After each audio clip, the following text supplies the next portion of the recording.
My father was schizophrenic. He took his own life, unfortunately. We've been sold a lie. We were told that red wine is healthy for you and you should drink it with your meals, but unfortunately, that isn't the case. You're kind of on this roller coaster hamster wheel of doom scrolling, knowing that you need to work out, but you can't get off the sofa because you don't have enough motivation. If you don't take a mental break, your brain will take one for you. Are there certain things that we can do to create that calm state of being less activated by things? When you're in that state of rumination, overthinking, worrying, you can snap yourself out of it by...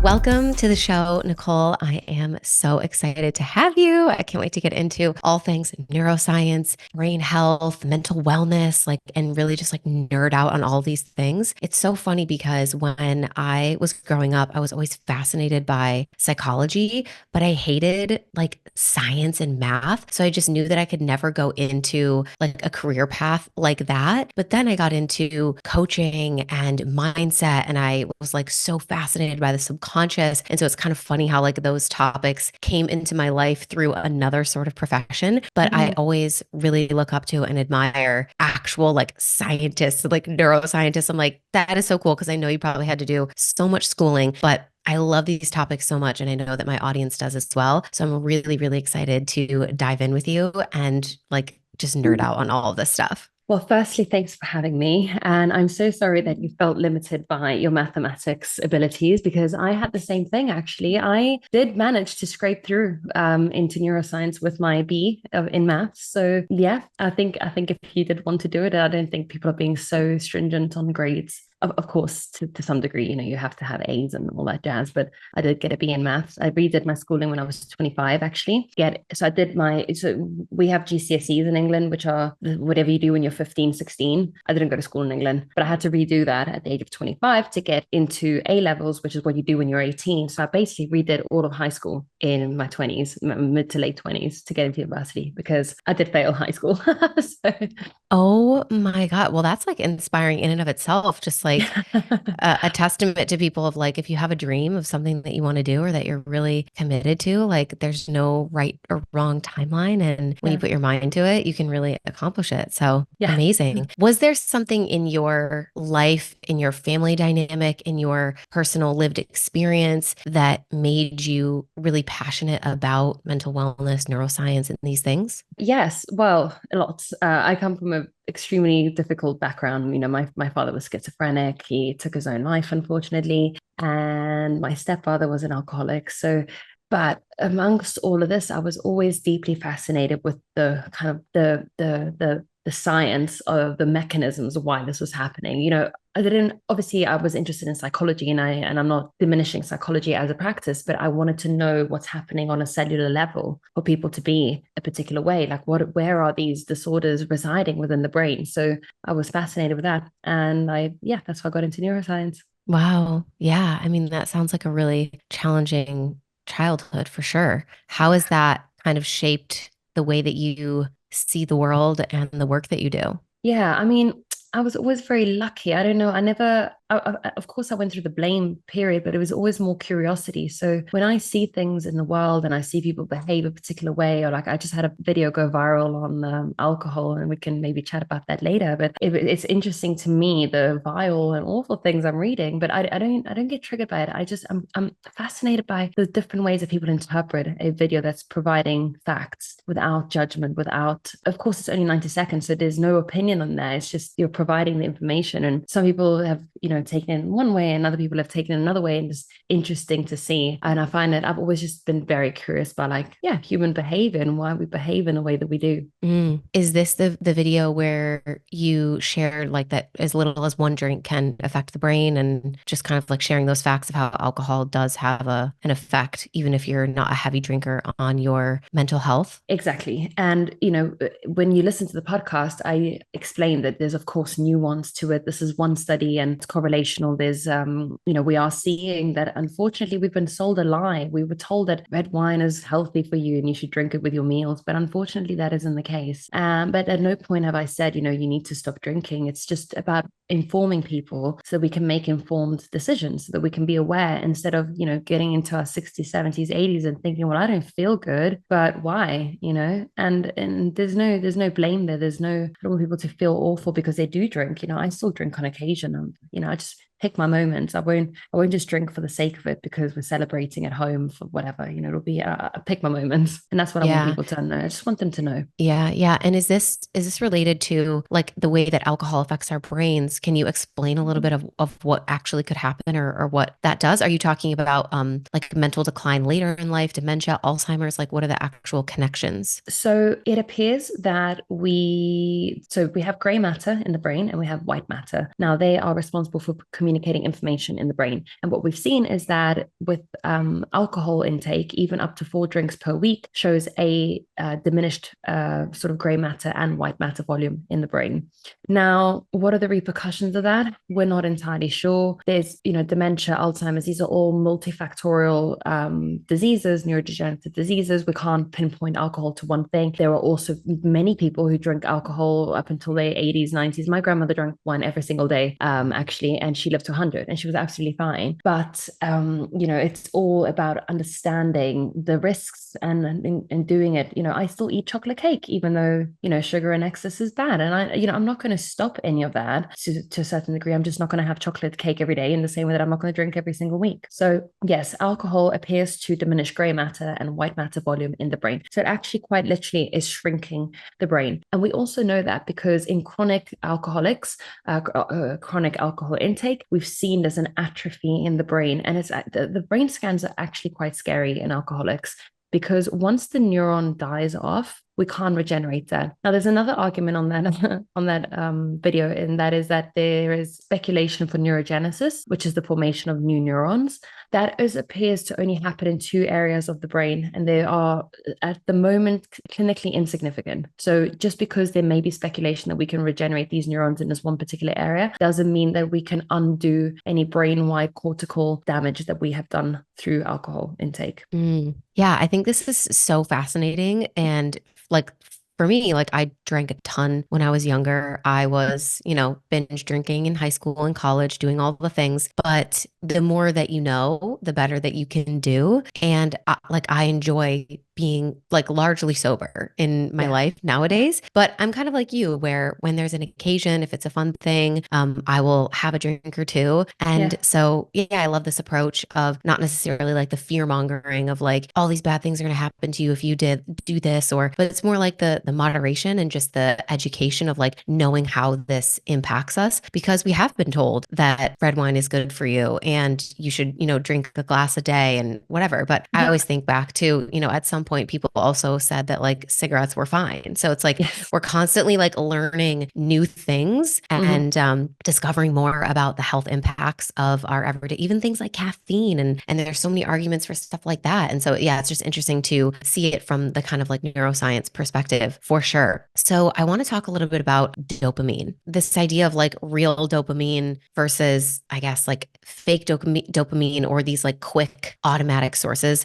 of dopamine. You had a post that I've seen reposted by so many people where it's like, make sure that you're getting real dopamine, which is the sunlight, cold showers, meditating, getting good sleep, dancing, being outside in nature. So what is the difference between this real dopamine? And why is it important that we strive for these dopamine sources that actually require effort from us rather than these kind of like quick hit, automatic, instant gratification sources of dopamine? So all dopamine is real dopamine. I use that term because I wanted people to get out into the real world. I used it as a metaphor, which, many people took on very well. A lot of scientists scrutinize me for that term, but I don't care because I think the metaphor lands pretty well. And that is to chase real dopamine because, and as I said, all dopamine is real. The dopamine you get from your phone, the dopamine you get from chocolate, cigarettes, sex, alcohol, drugs is the same as the dopamine that you get from sunlight, exercise, etc.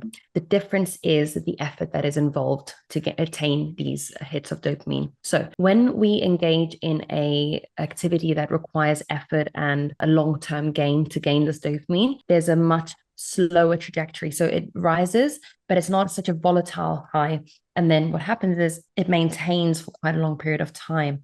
So if you exercise in the morning, you're still going to raise that dopamine, but it's going to be in a way that is maintained throughout the rest of the day, which can help you become more productive. The problem is when you have quick and easy fixes of dopamine. So let's say your phone, for example, that's a hit of dopamine. It's going to spike it up quite high. Then it's going to drop quite quickly. Now, every time dopamine drops, there's a rebound period because dopamine needs to replenish. And so it goes. And by the end of the day, you're essentially, and before you know it, you're kind of on this roller coaster hamster wheel of doom scrolling, knowing that you need to work out, but you can't get off the sofa because you don't have enough motivation. And what I'd say to that is, of course, you don't have motivation. A, you're lying down on the sofa, and that's not going to be very sort of motivating to want to go and exercise when you're in that position. And B, you're, for lack of a better term, depleting your dopamine system so that you have none left for the things that then require effort. So all dopamine is real, but what I want people to understand is like it's better to get it from the real world, doing real things, exercise,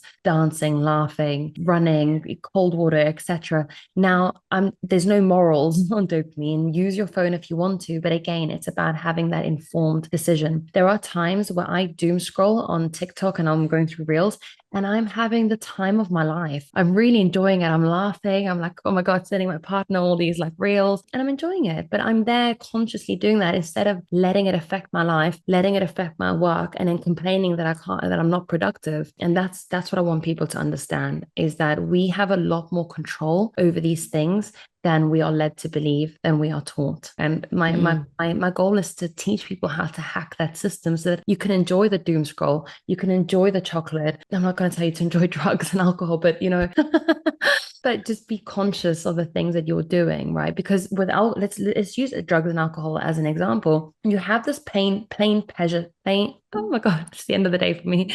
Pain pleasure scale. And every time you feel something good and it's dopaminergic activity, there will be a bit of pain that follows that. And that pain comes in the form of, I want more. I want to stay on my phone. I want to watch another episode. I want another drink. I want more drugs. And if you give into that system enough, you upset that scale that it turns into addiction. Now, to reset that system, you have to sit within that discomfort of wanting more. So that is why when you find yourself sort of in a loop wanting to be on your phone, sitting in that discomfort of knowing that you want to go on it, but abstaining can actually reset that system. And you'll see that within an hour or whatever it is, I don't know exactly how much time everybody's different, you won't feel the urge as much to go on. It's the same concept when you delete Instagram on a Friday. I don't know if you've ever done this, but as an experiment, maybe you should try. Delete your Instagram on a Friday and you'll feel that it's like hell the first day. You're like, I just want to go on my phone and maybe even click where the app used to be. But by Sunday, you've kind of like forgotten about it. It doesn't mean as much to you anymore. Yeah. It's so interesting. I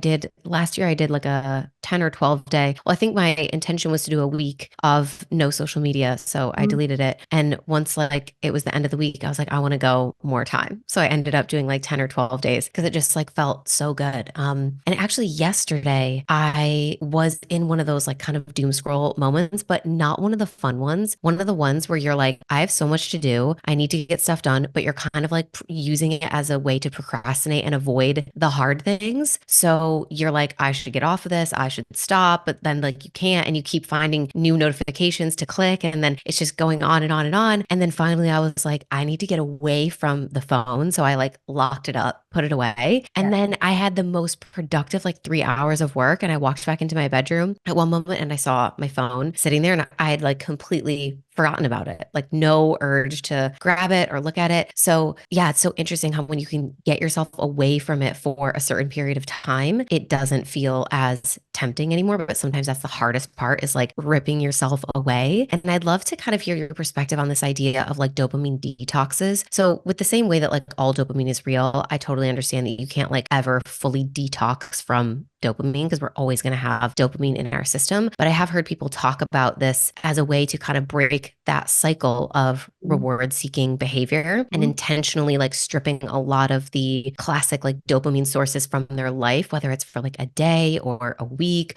or some sort of like sustained period of time. Like, do you recommend this? What are your thoughts on trying to like detox from some of this dopamine? Yes, I think it's a really good tool. I would say that probably abstaining for a week and going on on a dopamine detox for a week is probably going to not be detrimental, but a lot sort of harder to manage.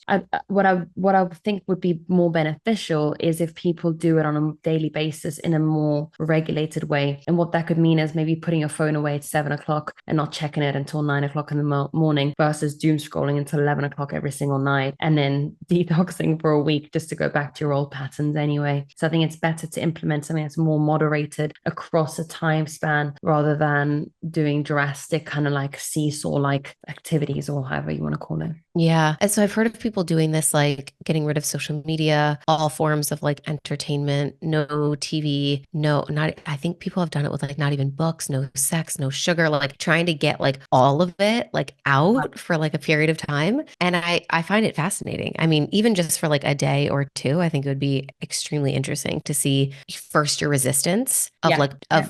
like feeling how much you wanted those things. And Mm. then that kind of like leveling out that you talked about of where you actually you don't feel as inclined to like reach for it or feel like you need it. Yeah, I think it would be interesting to also see what then something like social media would feel like after that. I mean, ideally, you wouldn't go back straight into social media. It would maybe be something like a film.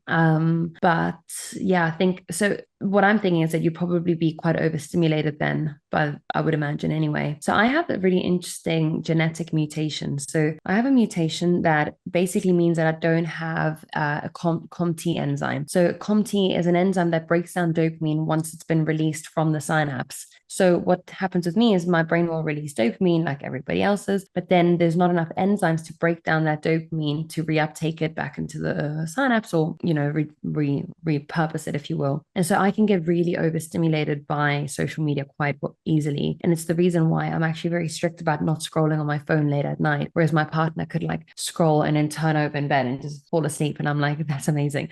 I could never do that. And I get quite irritable as well. Like if I can hear his like videos playing in the background, like it's quite like almost a bit jarring for me. And it's because of that. So it's really interesting, just as a fun side note. Yeah. That is so interesting. I'm kind of like that with caffeine, but like the opposite. Like it doesn't affect me at all. Like I could drink a cup of coffee and like go to sleep. Yeah. And like someone else would be like, could never do that. Like I'd be so way too like stimulated to do that. Yeah. But Yeah. I want to lean more into this idea of like phone addiction because I know it's something that so many of us are struggling with at whatever level because like we all carry our phones with us everywhere. Like when's the last time that you've been without your phone in the past, 5, 7, 10 years. I don't know. Like it's kind of crazy. I was having this thought today. I'm actively trying to implement more like silence in my life because I find that when, we're just consuming podcasts, audiobooks, trainings, information, personal development content, like all the time, even when we're like showering, cooking, walking, all these things that we used to do in silence. I was thinking today as I was showering, I was like, and getting ready, I just was intentional about like, I'm not going to listen to anything while I'm doing this. I'm just going to do this in silence like the old days when I was like a teenager. I would have to like live my life in fucking silence. Yeah. But yeah, it's so crazy how we are just constantly being entertained and stimulated all day long. So I know so many of us have some sort of phone addiction, whatever that, looks like, whether we're recognizing it or not.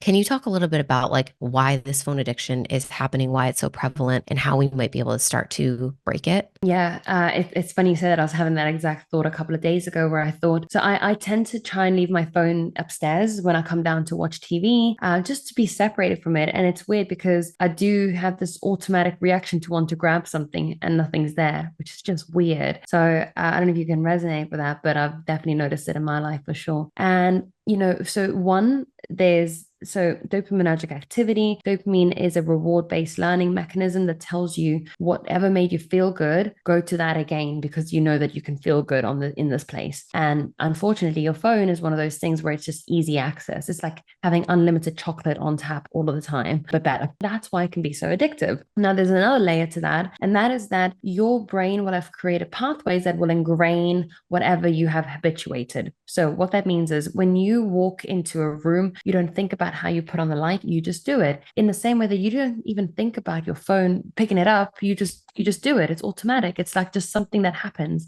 And I don't know if you've ever had it when you go out. I remember going out once and I had this little like satchel, like over kind of like crossbody satchel, and I left my phone at home purposely. And I remember reaching into it for no particular reason to grab my phone, which was not there. And it's interesting because it's your brain seeking dopamine, knowing that it can get it from the phone, and then the mechanisms of your actions moving to habitually pick up that phone to get that dopamine hit. And if left unchecked, it can become super addictive. And well, it is, even if checked, it still is. So, there are ways that you can mitigate that by putting it in a different room, actively leaving it in different places. So I often go out and I leave my phone at home because sometimes my partner and I will go out for dinner and I'll say, let's not go on our phones tonight. And within 30 minutes, we're both like just checking social media real quick in a break of conversation, which, is so prevalent and common.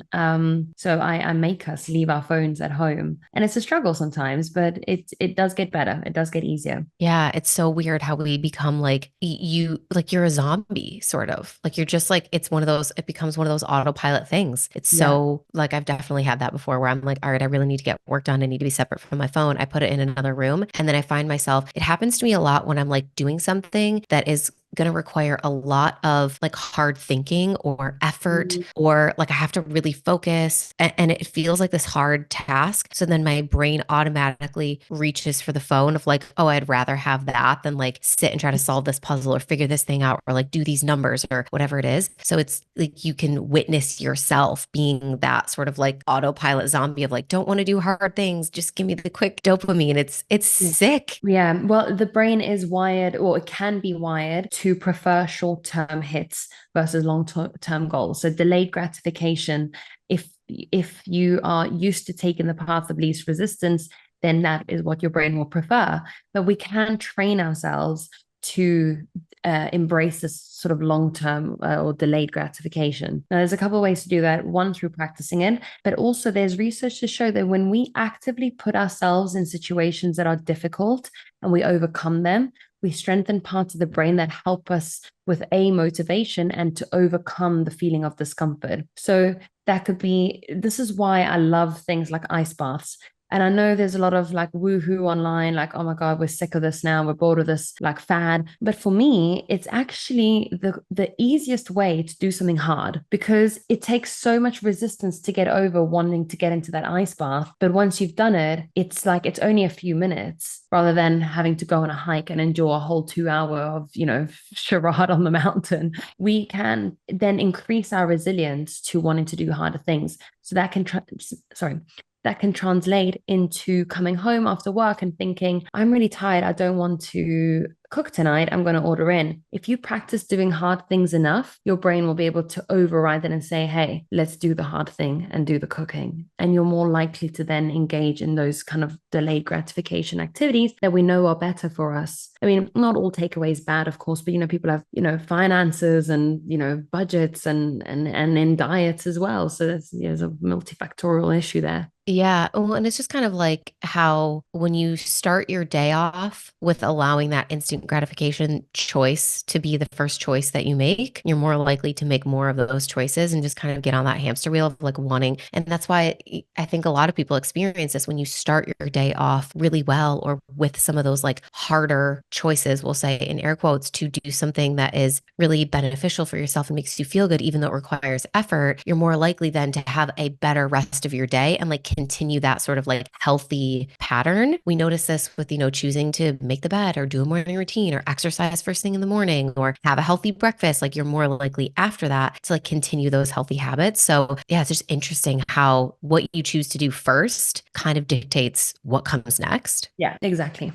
Because if you spike that dopamine too early on in the day with the easy choice, then as I said, you're on this trajectory of chasing that dopamine to get that same level of feeling good. So now all of a sudden to do something like a workout after social media use is going to be even harder than it would have been if you hadn't done social media. Whereas if you did that first, then you're more likely to do the habits that are good for you. Yeah. So you talked about like, kind of doing these harder, mentally more challenging things. But I'm curious about this idea of cognitive overload, where like a lot of high order thinking throughout the day can kind of then lead to mental fatigue. This is why I think a lot of people find it harder to make good choices like later in the day as opposed to like early in the day. And we, of course, talked about that, constant sort of consuming that we're doing of content, podcasts, audiobooks, trainings, personal development. We're thinking a lot, we're processing, like even when we're resting or taking a break, we're actually engaging our minds a lot and we're learning and trying to digest information. I know this is really prevalent for that kind of section of my audience that are entrepreneurs, coaches, like people that are always trying to better themselves. So even in all of their breaks, they're doing this kind of like high order thinking. What's the consequence of that? And how do we actually, like, what is a proper break? Because I think none of us are actually doing breaks, like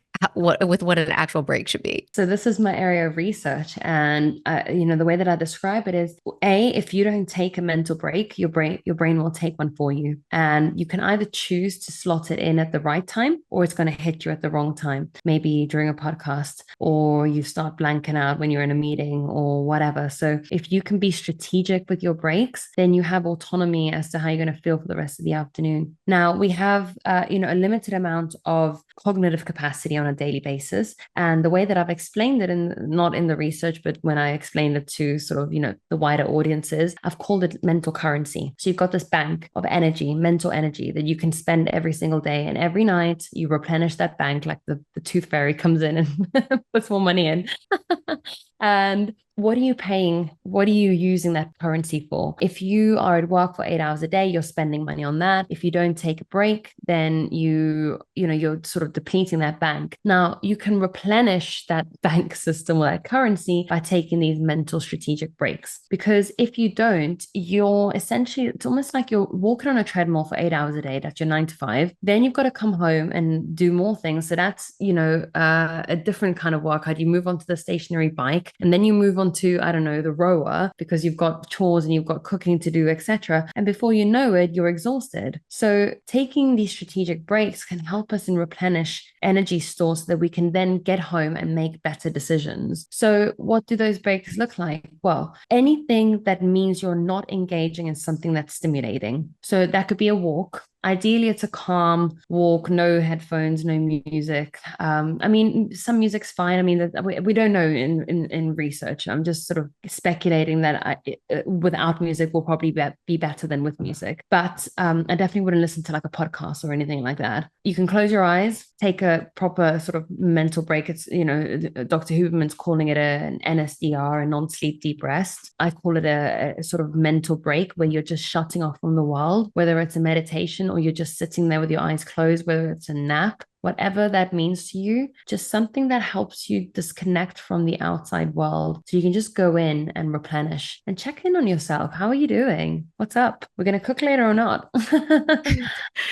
Do you think this is like, are we talking like midday? Like this is after your or lunch break, or like when is it just dependent on like your energy levels? Can you do this like first thing in the morning and it serves for the rest of the day? Or does it need to be like in the middle of all of the like, high mental stimulation of work? So around 2, 3, 4 o'clock, there are times where I have evening podcasts. I tend to not do any podcasts past this time. This is the cutoff that I do because I'm just babbling. I mean, I did a podcast at 7:30 p.m. last night, and I actually feel really bad for the guy because I don't think I was very eloquent. I was just kind of like on a cycle, and I could feel myself. I was like, your brain's not working, Nick. But even before this podcast, I just shut my eyes for 5 minutes and just kind of like sat there and just tried to reinstate some energy because I just got off another podcast. So it's like, one thing after the other. And so these strategic breaks can be hugely, hugely helpful in making sure that you are maintaining this kind of cognitive ability to some degree for the whole day, or at least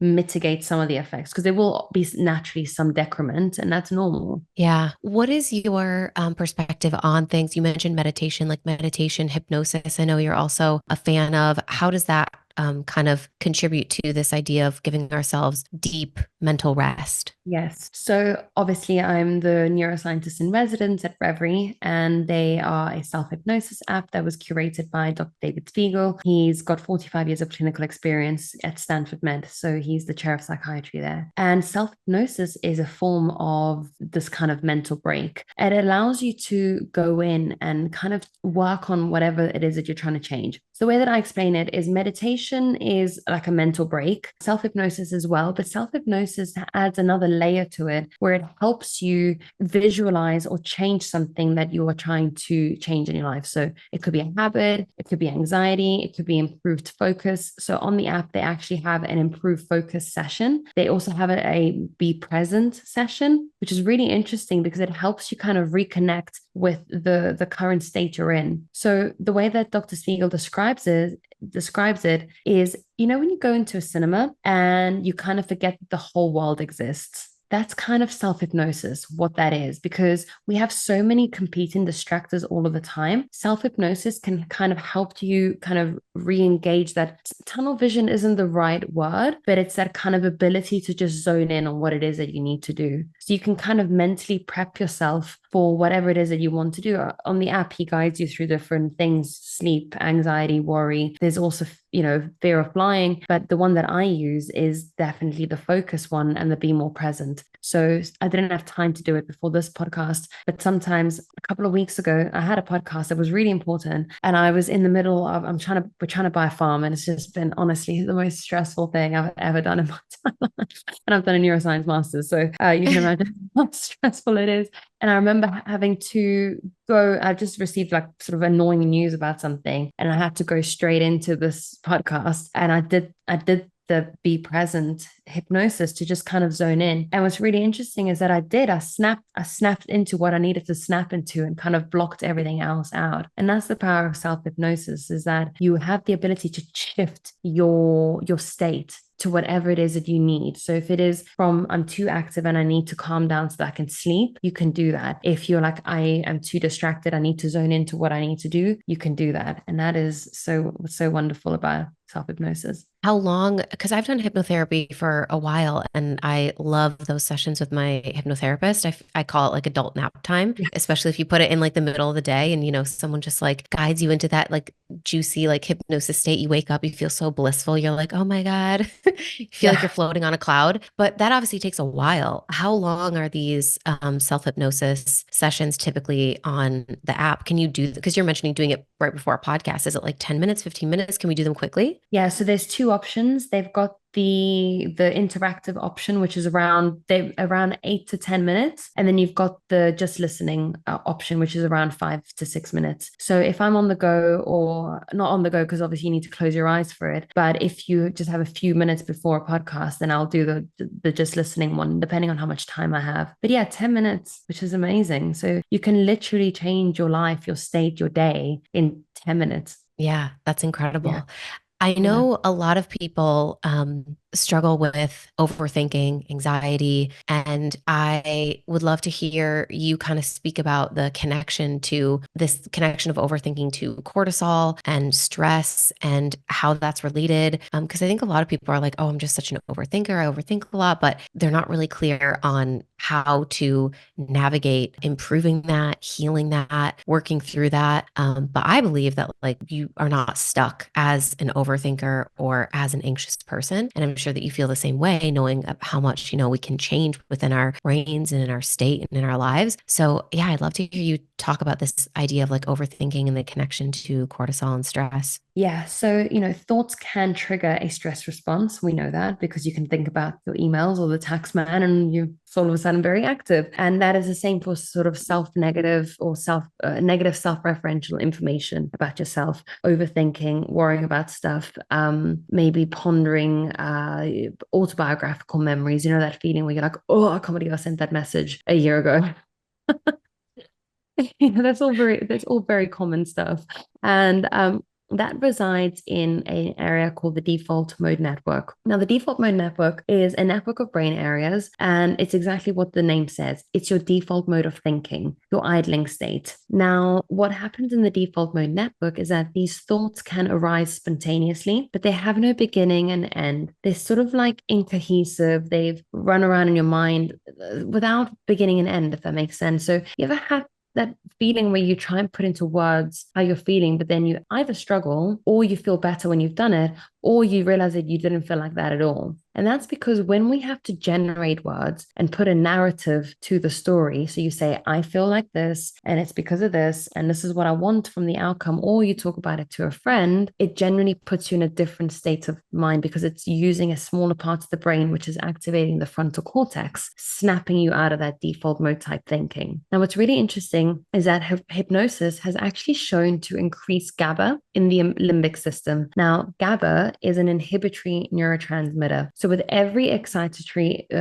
signal, so even me generating these words, there's excitation going because the neurons need to communicate, but there also needs to be inhibitory information that stops the thoughts, and otherwise, that's where epilepsy comes in. For example, there's dysfunction in the GABAergic system because too much excitation leads to a seizure. So, but what's interesting is that self-hypnosis has been shown through research to increase this GABA in the limbic system, predominantly around the insula and the amygdala, which are responsible for detecting fear in your environment, so exacerbating feelings of anxiety and worry. So if that part of the brain is being dampened with communication, it means that there's less fear processing involved. So all of a sudden, your thoughts and worries are not as emotionally loaded, if you will, because of that dampening of activity in that area of the brain. So how do we actually, how do we do that? I know you mentioned like walking can help deactivate the amygdala. Are there certain things that we can do to kind of like create that more like calm sort of state of being less activated by things? So one, yes, definitely walking. So walking has been shown to deactivate that amygdala activity. When you're in that state of rumination, overthinking, worrying, but you can snap yourself out of it by doing something like the physiological sigh, which is a type of breathing that is also is actually on the Reverie app as well. But it's a type of breathing that helps you reset your breathing rate. So have you ever been stressed and you start huffing and puffing and you kind of like, oh, that's actually a good thing. That's your brain trying to reset the breathing mechanism to bring you back down to a parasympathetic state. You can fast track that by doing the physiological sigh. So what that looks like is a double inhale through the nose, a short inhales, pause at the top, and a long exhale through the mouth. So we'll do two together so that your listeners can hear. So it goes. Do one more. That feels really nice. So Feels really good. nice. Exactly. What that does is that dampens that kind of stress and the cortisol and the sort of activated hormones that tell you that these thoughts mean a lot to you. So you can do that and then either reframe where you kind of, so let's say you maybe are worried because you've just started a new job and you don't think you're good enough for it. You could reframe that into something like, okay, I'm not good enough right now, but I can be better. I just need to learn. And there'll be an adjustment period where this feels uncomfortable. And that's one way of reframing, because you can't plaster it with toxic positivity and say something like, oh, no, you're absolutely fine. Don't worry, you'll smash it. Mm-hmm. We will smash it, but it's not very helpful for us to lie to ourselves. So that's one way to do it. So physiological sigh and then reframe, or physiological sigh and then journal, talk it out loud, put a narrative, put a story to it, because that snaps you into that kind of logical thinking that I explained earlier. Then you can also sort of fit stuff around that. So meditating, doing self-hypnosis, making sure that you're going on those walks and dampening that kind of amygdala activity as a whole. Now, engaging in hobbies is also hugely helpful for the brain, because when you have a stressful day at work and someone yells at you, for example, when you leave the office, you're still thinking about that. And the brain doesn't really know the difference between thoughts and reality. And we know that even if it does, thoughts can still exacerbate feelings of stress and worry. Otherwise, we wouldn't have anxious thoughts to begin with, right? So when we engage in hobbies, we're actually completely immersing ourselves in something else. So we're giving our brain and body the time to recover from that situation. So have you ever gone to like a gym class and then you come out and you're like, okay, Sarah doesn't bother me so much anymore. It's sucky what happened, but it doesn't impact me as much. And that's because you've allowed that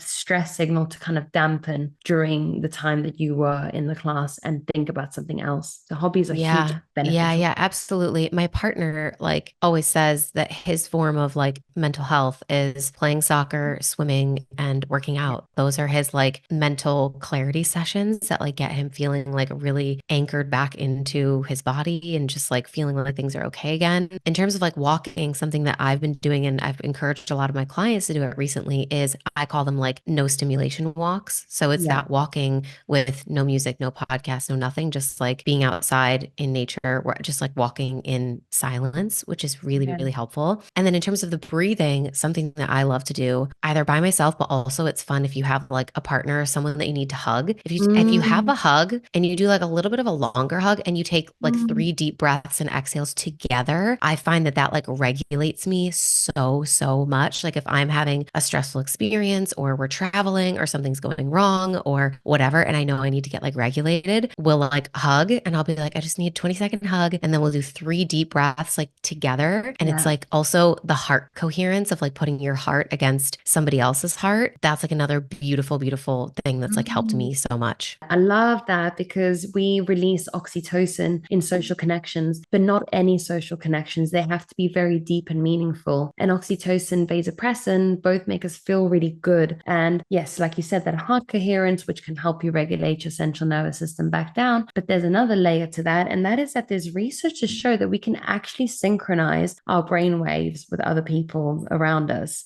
which is crazy because when we're communicating, like our brain waves are probably synchronized right now. And if I was sort of super, super high, I mean, I was doing this podcast once with this girl who was like just so intense. And I could feel myself kind of a bit like all over the place because I was matching her energy. And it's not that I'm matching her energy in some like woo woo way, it is that our bodies and brains are actually synchronizing to the frequency which they're at. And I could feel myself calming myself down. And what's interesting is over time, she relaxed because I do personally believe that I was forcing that relaxation into the conversation. And we both kind of ended up getting to this like nice, lovely balance where we could have this conversation in a flow. Because the beginning, when you listen to the podcast, I mean, I won't mention it just because I don't, but if, when you hear the podcast, you can hear it's a bit kind of like staccato and a bit kind of jarring in the beginning. And I'm like, struggling to find my flow. I'm a bit all over the place and I'm stumbling over my words. And then by the end, we're like coherently having this kind of like back and forth flow.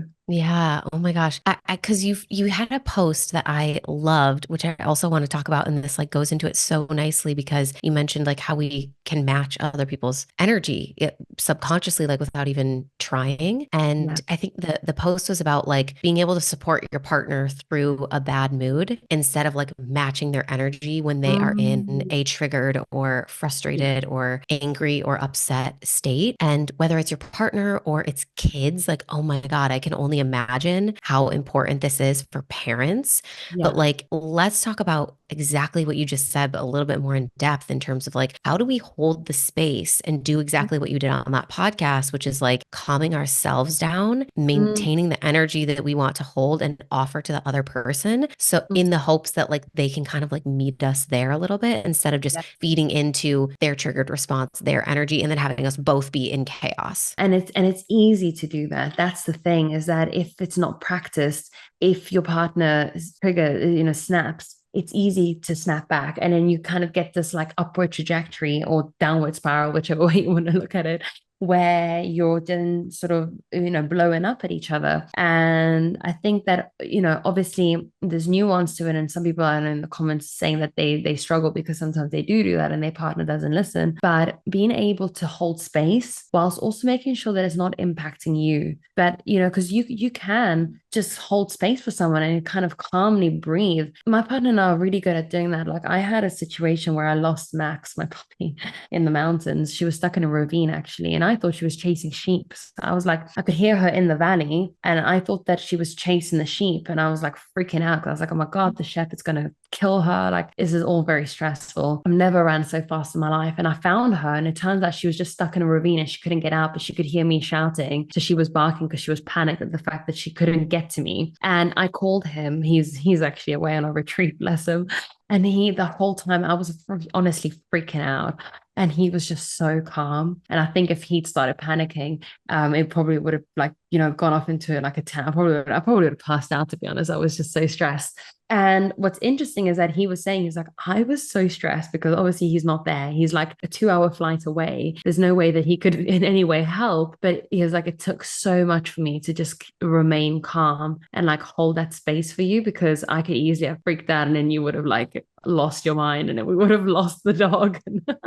Literally, there's nothing more stressful than losing a dog. This has happened to us several times because we have a husky and he loves to hunt. And so if he sees something, he'll just like run off. And depending on where we are, if we're like on a farm or in the woods, and then it's just like, oh my gosh, where has he gone? And your mind goes to all the worst case scenarios. He's going to get hit by a car. He's going to get lost. Like, we're never going to see each other again. Like, and yeah, my partner does also a really good job of like being really calm. Like, I got to give him a lot of credit because I feel like he's almost better at that than I am. I'm like, oh no, I go into like catastrophe, but it's so helpful. It's like what they say, in emergency situations of any kind, like panic only makes things worse for everybody involved, but it is such a practice to try to like maintain that calm. What's really interesting is I'm very calm under other pressures. So I actually got bit by a Doberman and my ear came off. It was wild. Yeah.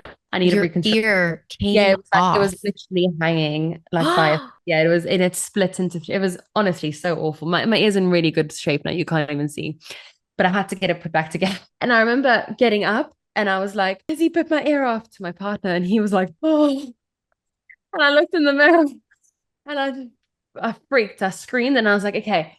And I literally remember going, and I was like, okay, this is what we're going to do. And I just went into like logic mode. And I'm really good with stuff like that. Like there was once a woman as well who was like, she was pregnant in the street and she just, I don't know what happened. She collapsed and started like, yeah, just, I think I hope she wasn't having a miscarriage, but she was in very severe pain. And everyone was kind of like panicking. And I was like, you call the ambulance, you put something under her head. And I was just like, like logic mode.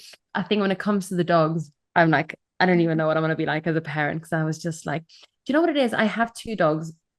And Max she's very scared of the world. Even though she's a German Shepherd, Belgian Malinois, she's actually quite sensitive to the world. Whereas if it had been Kobe, my boy, he's so confident and I probably wouldn't have panicked. I'd have been like, he will find me, I will find him, it'll be fine, we will live. But because she's so sensitive, I feel like I was like, oh my God, if she's lost, because she doesn't like people as well. She's very scared of humans. I was terrified that, someone would find her and then try and help her and then she would have bitten them. And it was like, oh my God, it was the whole thing.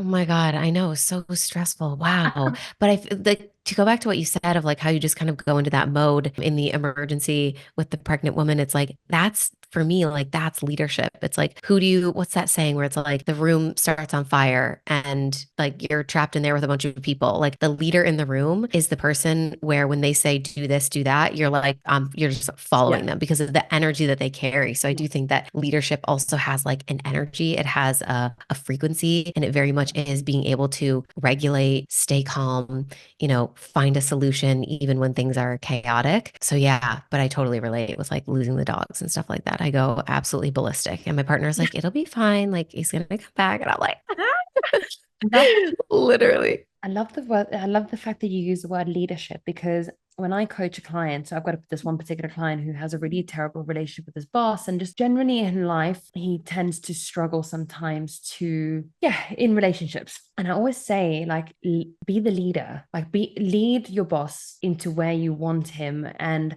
like because his boss also struggles to regulate, so they kind of like end up on this upward trajectory of like blowing up at each other. And I was like, why don't you coach him? Obviously, in an inadvertent way, like don't sit there and be like, this is what we're going to do, but also in a roundabout way. You are. I was saying, if you can learn to regulate your response, you're going to lead them into a better response that you guys can have an amicable conversation. And that's my example with everything. Like, people that have bad relationship with their parents, I'm like, teach them, lead them, like take them by the hand and show them what it could be like. That's Mhm. our job, I think, as humans. When we have information, we should pass it on and lead other people so that they can then pass it on to the person after that, and so on and so on. And hopefully we're all trickling into each other and making each other better. Yeah. And I think what's challenging about that is people want to do that, but then the way that they approach it is exactly what you were saying not to do, which is kind of like in that sort of like teachy, preachy way where it can make other people feel like you think that you're superior to them or that you have the answers or that they're immature because you found the way and like they don't know it. And so I always tell my clients like it's about being the lighthouse, which Yes. means like you are the shining light of like what is possible. Live your life in the way that you know is healthy and